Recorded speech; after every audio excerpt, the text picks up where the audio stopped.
So I'm back at my latest purchase, and we'll call this one the sunken living room. The sunken living room house. I'm going to get rid of the sunken living room. And they should be setting rebar right now. I haven't been here for a couple days. Mud everywhere. It's kind of a crappy day. Let's see what's going on. Oh, killer radio. Whoa. So you can see they got a laser. There's a laser line they got shot. And, what is that? Almost 6 inches? Yeah. Wow. So you can see this living room is about 6 inches deep. It's probably 5 inches deep, but it's 6 inches deep at the window. 6 inches. Yeah, you got 6. Yeah. So he's got 6 inches. We got a little laser device down there on the floor. Right there is level. And what is it? What is the concrete? What is the step at over there? Is it 5 inches? Is it 5 even? Yeah. 5 and a quarter. So we got an inch drop from there to the window. Maybe we should just give it a 1/2 inch drop or a 1 inch drop? What do you think? Well, maybe we could have to inch down because I see in this sword here, Oh, you got an inch there. Yeah. What is that? 78 and something? 80 and a half. So go 80 and a half, yeah, off the slab to the header. We got it to the header. That's 80, which is like, so we need to drop them down like a 1/2 inch. Yeah. Make this lock 1/2 inch. Oof. Anyway, everything is through out is locked. You know what? We can push that header up. You can see we got little blocks. So we can pour level. Right, but see the Yeah, you can push up a little bit. yeah. We should have just done that. So you're gonna pin it Yeah. and crisscross it. And, We're So gonna put a steel here, yeah. So we're gonna crisscross steel. What, every 16 or 12? 16. 16 inches. We don't need to be 12, because it's got it open. And then he'll drill it and Yeah, pin it in yeah. into that slab, that step. It'll go right into the face of that, all the way around. And how much drop did you say we had from here Right there, to the we got kitchen? about 3.5 inches. 3.5. Yeah. Holy crap. That thing Lot of is, drop. they pour, I think that they pour it low. But you can see right here, it's coming down, and you can see from here the slope. Yeah. You can feel it. So this thing was actually poured. This isn't from settling here. Yeah. They just, I mean, it happens. Ah, quítate. No tiene batería, ¿no? Ah, mira. Ahí we have about 2 inches. 2 inches drop from here Yeah. and to that doorway, Right here we have about 1.5 inches. Right? inch and a half. Okay. Yeah. So this isn't settlement. This isn't settling. There's a crack there, but Yeah. But I think it's too much to drop in 3.5 inches. yeah. But you can feel it right here. That thing is coming down. Right. You can feel it all right there. It's custom. It's custom. I think what they did is they poured, you know, high level. It happens. People say they don't build them like they used to. Well, they used to do a shitty job a long time ago too, just like they do sometimes now. I found beer cans in the wall, like cases of beer cans in walls that were framed in old houses that I bought. Right here you got about, And the framing looked like it. this one, you got about 2.5 inches. This one right here is just one.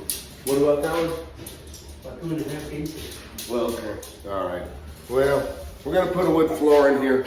So wood floor guy's not going to love it, but he'll deal with that. So let's just do it, just floor it, and Yeah. we'll make that window fit. So I just walked the we've got the foundation, it's already stabilized, but we're making extra sure that it is. And now we're going around and we're repairing. You see these cracks? These are cracks from this thing settling over the years. The people that I bought this property from built this place and they didn't do a great job. The slab was poured out of level, and of course, probably not properly. They didn't put a very good foundation. So you see this crack like this, you can see what it's done is along the cabinets. They've shifted. All these cabinets are coming out. But I know it's not going any further. And you can even see like this false beam here. Look at the gap. That wall's leaned a half inch. So we got some fixing to do. And then, there's a big one there. And so Carlos is going to run around. He's going to patch everything up. And I'm gonna leave these cabinets. I may go ahead and paint them gray like I always do these days. There's a little repair in here too. You see the gap. That paper's got to come up. I'm not crazy about this little pantry because between the refrigerator and this built-in pantry, it really blocks in this kitchen. Which, maybe some people like that. Maybe. But what I'm thinking about doing is going ahead and tearing out this pantry and this wall back 24 inches, 25 inches. And then I'll just put in another base cabinet here to match that one. And it'll be a little more, now I'm not for sure that I'm going to do that, but just something I'm thinking about at the moment. But this is a cool little place. And we're getting ready to pour the slab down here. We got that all figured out. These guys are not getting in each other's ways. You never want to get subs in each other's ways. One's working, but I'm working. I'm not a fan of the fireplaces. This is an area that doesn't get that cold. So I'm inclined to want to tear that fireplace out and make that all glass behind me. But again, I don't know if I'm going to do it or not. Just thinking out loud. And really, you can see this garage. This is the garage off the site. I mean, this is a half-acre property. There's no reason I can't. I mean, this thing's already sheetrocked and insulated. It would be a small matter to just bring a duct over here, air conditioning and heat in here. Again, I'd have to pour the slab full because see, it's low. But I could pour this whole slab dead even, and I could add. And this is a big garage. Take a look back here. Look at this. This is probably. Oh, you guys can't see. Let me turn on the light. Oh, garage door works. I didn't know that. So look in here. See, look back here. So this is where you see this step. Okay, from here behind me, that's a normal garage. Okay. So that should be roughly 20, 20 by 22. So there's 400 square feet there. Well, we got another 200 square feet. So this is a 600 square foot garage. So just by me adding this living space, just get rid of these doors, make the rest of it the same as the house. I'm adding living space. Okay, that's worth about $200-300 a foot. So I'm going to add. Well, hell, I could probably add, $100,000 in value just based on the footage alone on the house, and just sell it without a garage. But I have a half acre here, so I could bang out a little garage next door if I wanted to, and maybe I'll do that. But there's no reason not to. Like I say, I just got to pour this slab even in here too, which is much easier than what we got over there, and I don't know. I'm just thinking out loud. Anyways, you're kind of seeing me go through the thought process here, me playing with property. Again, I sometimes, of course, I buy it so fast. I know it's a good deal when I buy it, but then this is the fun part. I can decide where I'm going to draw the line on the remodel, if any. This one here, I got to obviously do some things and address these drywall issues, from the settling slab. I just went up into the attic. And I was able to determine that these are all false. Even the center beam is it's a faux beam. It's not supporting. So I'm going to remove these. You see here, I don't like them particularly anyway, so I'm going to remove those. The center even though I don't need it, I'm gonna leave it. And what I'll do, it's got about a 1/2 inch overlap. It's basically 3 boards nailed together. But what I'm gonna do is, I'll probably trim those flush, sand it, and route it, and make it look like it's a solid beam, and then I'll just paint it. And I'm sure I'll paint it like I've been painting everything else, gray and white. Cabinets in here, I'm gonna go ahead and paint them gray. That's what I'm thinking at the moment. I'm gonna knock it out pretty quick, I hope. See, we've got, Luis here has been removing the fake beam. He took out one, actually he's taken out 2. And you can see where the beam, you can see that the stripe is basically, is textured. Thrown this up when there was a textured ceiling, and that's why you see the texture that you see there. So we'll scrape all that off. I've got Carlos here, our mud man. He's going around and he'll take care of, see this line, poorly done back when it was done.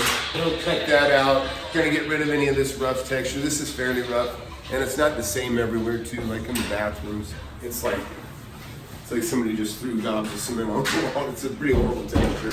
And then of course, these seams, we're gonna address all those. You can already see what he's doing.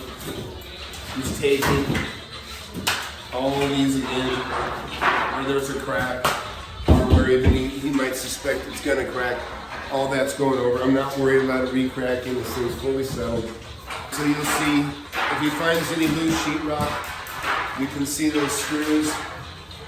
He's sinking them up. If there's anything that feels like too loose, he just cinches it up, screws it up to the existing trusses. And that's what he's going to do. Just walk through the same house. Of course, he's got some big ones to deal with here. I'm actually really liking this property. And I think what I'm going to do is I am going to go ahead and pull these cabinets out. And what I'm going to do is they poured this concrete. They actually poured this 1.5 inches out. I can't even attribute this to settling. But, so I'm going to pull these cabinets out and I'm going to re-pour this area. Basically, I'm going to chip out 1.5 inches here, and that'll give us about 3 inches down there, from 1.5 inches to 3 inches. Put some water in there, and then we'll pour that concrete, and then I'll just reset all these cabinets, paint them, and I'll put in new countertops. Didn't really want to do new countertops, but I just can't see leaving the floor like it is. This building's really got some good bones. I like that the trusses are all, prefabricated. I mean, I could even remove that wall and make this living room twice as big, which I'm throwing some ideas around. So that's all. Also, I just found this. I think this is a kid. I always get some sort of, if I usually find something I want, or I like this. I'm taking this old telephone with me. This phone, of course, it's a dial-up. But it reminds me of when I was a kid, and we had dial-up phones, but also we had a party line. You'd have 2 rings meant it was our phone call, 1 ring meant it was our next door neighbor's call, and but that was a party line. It's been a long time, but so I'm going to keep that, and I'm going to build the set someday at the office for the studio. I'll add that to the bunch. All right, so just in the time I've been inside checking out things, check this out. This is freezing rain. This is what they call freezing rain. We don't get it very often, but this is in Texas. So take a look at that. Now, I'm sure this is something Liam and you folks back east have seen plenty of. It's a bitch. We're not used to it. Well, I hope you enjoyed that. There's not a better lifestyle than making money in real estate. It's the most profitable, fastest way to wealth I've found. Please subscribe, share, comment, and if you like what you see, let me know. Thanks. Hi, I'm Tom McKay. I've been investing in real estate, commercial properties, industrial properties, houses, apartments, offices, subdivisions. I also have a mentorship course to help people create their own fortunes the same way. My first class, I had immediate results. Ron made over $200,000 and has purchased 22 properties. Eric has purchased a trailer park and 34 acres of land.